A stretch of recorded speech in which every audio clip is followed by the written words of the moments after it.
Breaking news. రేపు తెలంగాణలో తొలి విడత పంచాయతీ ఎన్నికల పోలింగ్ జరగనుంది. రేపు ఉదయం 7 గంటలకు పోలింగ్ ప్రారంభం కానుంది. మధ్యాహ్నం 2 గంటల నుంచి కౌంటింగ్ జరగగా సాయంత్రం ఫలితాలు వెలువడనున్నాయి.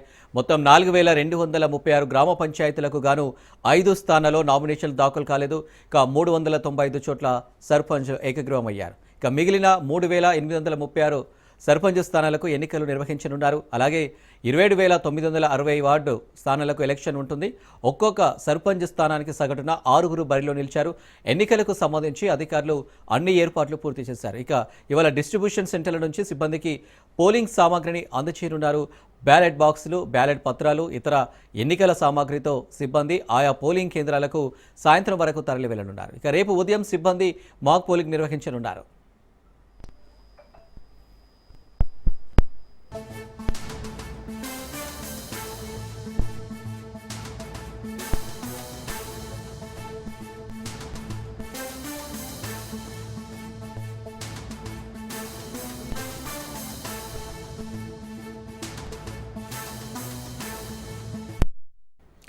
రేపు జరగబోయే తొలి విడత పంచాయతీ ఎన్నికలకు సంబంధించి మరిన్ని డీటెయిల్స్ మా ప్రతినిధి సునీల్ అందిస్తారు. సునీల్,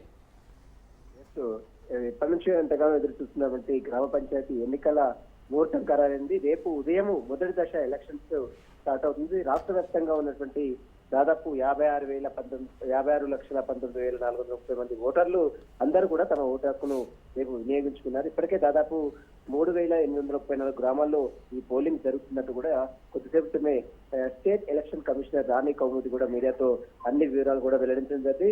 మొత్తం 27,628 వార్డులకు ఎన్నికలు జరుగుతాయి. దీంతో పాటు 37,562 పోలింగ్ స్టేషన్లు ఉన్నట్టు కూడా కమిషనర్ చెప్పడం జరిగింది. దీంతో పాటు 12,960 మంది సర్పంచ్ల అభ్యర్థులకు ఎలక్షన్స్ కండక్ట్ చేస్తారు. అందులో 65,455 వార్డులకు సభ్యులకు అభ్యర్థులు ఉన్నారు. దీంట్లో పాటు బ్యాలెట్ బాక్స్ లో వినియోగం దాదాపు 45,086 బ్యాలెట్ బాక్స్ లో వినియోగిస్తున్నారు. దీంతో 18 రకాల గుర్తింపు కార్డులను చూపించి ఓటు వేసుకోవచ్చు. అంటే ఒక ఓటు వేయడానికి వెళ్ళినటువంటి అభ్యర్థి ఖచ్చితంగా తమ ఒక గుర్తింపు కార్డు అనేది ఒక డ్రైవింగ్ లైసెన్స్ అయినా, ఆధార్ కార్డు అయినా, లేదంటే ఓటర్ ఐడి అయినా, లేదంటే తమ సంబంధించినటువంటి ఇంటి డాక్యుమెంట్స్ ఏదైనా ఉంటే ఖచ్చితంగా 18 రకాలు సంబంధించినటువంటి ఐడి కార్డ్స్ ని డిస్ప్లే చేసి చూపించి లోపలికి వెళ్లి ఓటు వేసి వినియోగించుకోవచ్చు అంటూ కూడా ఇప్పటికే దాని కౌముది మీడియాతో వెల్లడిస్తుంది. దాదాపు 1,00,000 మంది పోలింగ్ సిబ్బంది, రిటర్నింగ్ అధికారులు ఇందులో పార్టిసిపేట్ చేస్తారు. దాదాపు 3,591 మంది రిటర్నింగ్ అధికారులు కూడా ఇందులో ఓటింగ్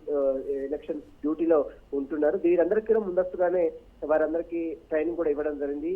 దీంతో పాటు పోలింగ్ ముగిసేంత వరకు వైన్ షాపులు రాష్ట్ర వ్యాప్తంగా పోలింగ్ జరిగేటువంటి ప్లేసెస్ లో మొత్తం కూడా వైన్ షాపులు మొత్తం క్లోజ్ చేస్తున్నట్టు కూడా ఇప్పటికే రాణి కౌముది వెల్లడించింది. మరోవైపు law and order additional DG Mahesh Bhagwat సైతం ఈ రోజు మీడియా సమావేశంలో ల్యాండ్ ఆర్డర్ శాంతి భద్రతలకు సంబంధించిన విషయంలో కూడా ఎక్కడా కూడా ఉపేక్షించలేదు. ఇప్పటివరకైతే దాదాపు 8 కోట్ల నగదును అదేవిధంగా క్యాష్ రూపంలో కానీ, డ్రగ్స్ కానీ, దీనికి సంబంధించిన దాదాపు 8 కోట్ల విలువైనటువంటి వస్తువులను కూడా సీజ్ చేశారు. అందులో 31,428 మంది బైండ్ ఓవర్ కూడా చేసినట్టు కూడా చెప్పింది. దీంతో పాటు 3,214 ఎఫ్ఐఆర్లు రాష్ట్ర వ్యాప్తంగా నమోదు చేయడం జరిగింది. జిల్లా పోలీసు తో పాటు ఫారెస్ట్, సింగరేణి ఫోర్స్ తో పాటు ఎక్సైజ్ డిపార్ట్మెంట్ ఎన్నికలతో పాటు వారందరి సమక్షంలో సమన్వయం చేసుకుని ఎలక్షన్స్ కు వెళ్తున్నట్టు కూడా పోలీసులు వెల్లడించింది. జిల్లాలో దాదాపు 50,000 మందితో పోలీసులు పటిష్టమైన భద్రతను ఏర్పాటు చేశారు. ఎక్కడ ఎలాంటి అవాంఛనీయ సంఘటన జరగకుండా ప్రశాంతమైన వాతావరణంలో ఓటరు నిర్భయంగా తమ ఓటు హక్కును వినియోగించే విధంగా పోలీసులు కూడా ఎక్కడెక్కడ బారికేడ్లతో పాటు ఎక్కడెక్కడ బందోబస్తును కూడా ఏర్పాటు చేసింది.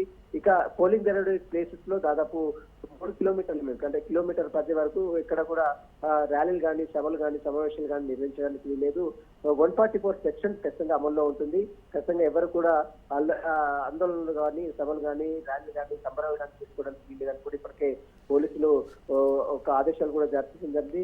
మొత్తంగా రేపు మొదటి ఫేజ్ మొత్తం 3 ఫేజ్ల్లో ఎలక్షన్ జరుగుతాయి. రేపు 11వ తేదీ మొదటి ఫేజ్, రెండవ దశ 14వ తేదీ, 3వ దశ 17వ తేదీ. అంటే ఇప్పటికే అన్ని నామినేషన్ ప్రక్రియ కూడా కంప్లీట్ కావడం ఉంది. విచిత్రాలు కూడా ఒక్కొక్క చోట కంప్లీట్ కావడం జరుగుతుంది. కాబట్టి రేపు మొదటి దశ ఎలక్షన్స్ ని కండక్ట్ చేయడానికి ఇప్పటికే ఎలక్షన్ కమిషన్లు అన్ని ఏర్పాట్లు కూడా పూర్తి చేశారని చెప్పొచ్చు. న్యాయపరంగా అటు ల్యాండ్ ఆర్డర్ పరంగా కూడా పోలీసులు కూడా అన్ని ఏర్పాట్లు కూడా పూర్తి చేశారని చెప్పొచ్చు.